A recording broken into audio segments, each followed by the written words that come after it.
పేరు మార్చొద్దు, నిధులు తగ్గించొద్దు, ఉపాధి హామీ పథకానికి మహాత్మా గాంధీ పేరు మార్చడం సరికాదని ఆందోళనకు దిగింది కాంగ్రెస్.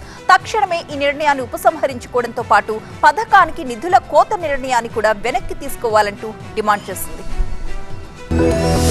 ఉపాధి హామీ పథకం పేరు మార్పును వ్యతిరేకిస్తూ హైదరాబాద్ లో కాంగ్రెస్ నేతలు నిరసన చేపట్టారు. సికింద్రాబాద్ లోని ఎంజీ రోడ్ లో పీసీసీ ఆధ్వర్యంలో ఆందోళన నిర్వహించారు. ఉపాధి హామీ పథకానికి గాంధీ పేరు తీసేయడం దుర్మార్గమైన నిర్ణయమన్నారు మంత్రి వాకిటి శ్రీహరి. కేంద్రం తీసుకున్న ఈ నిర్ణయం దేశ ప్రజలందరినీ బాధించిందన్నారు. ఉపాధి హామీ పథకాన్ని తొలగించేందుకు బీజేపీ అనేక రకాలుగా కుట్రలు చేస్తోందని విమర్శించారు మంత్రి శ్రీధర్ బాబు. గతంలో ఈ పథకానికి నిధుల కోత పెట్టారని, ఇప్పుడు పథకం పేరు మార్చారని ఆరోపించారు.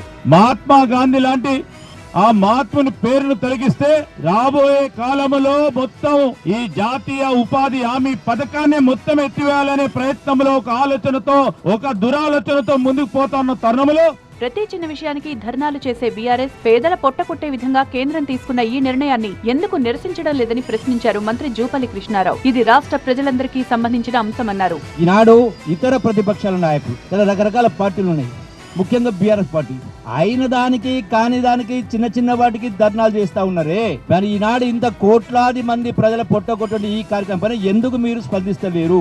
ఎందుకు ధర్నాలు చేస్తలేరు? ఇలా కేంద్ర ప్రభుత్వం ఒత్తిడి తీసుకురావాలి, అందరం కలిసి ఒత్తిడి తీసుకురావాలి.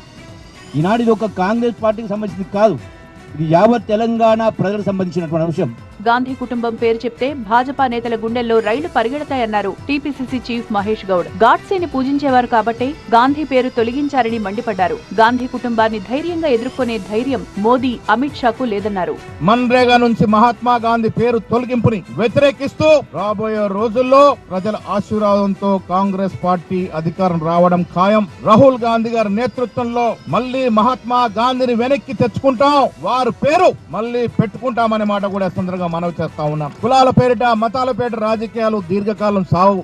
బీజేపీ సారథ్యంలోని కేంద్రం తీసుకున్న ఈ నిర్ణయాన్ని వెనక్కి తీసుకోవాల్సిందే అని కాంగ్రెస్ నేతలు డిమాండ్ చేశారు. అప్పటి వరకు ఈ అంశంలో తమ పోరాటం కొనసాగుతుందని స్పష్టం చేశారు.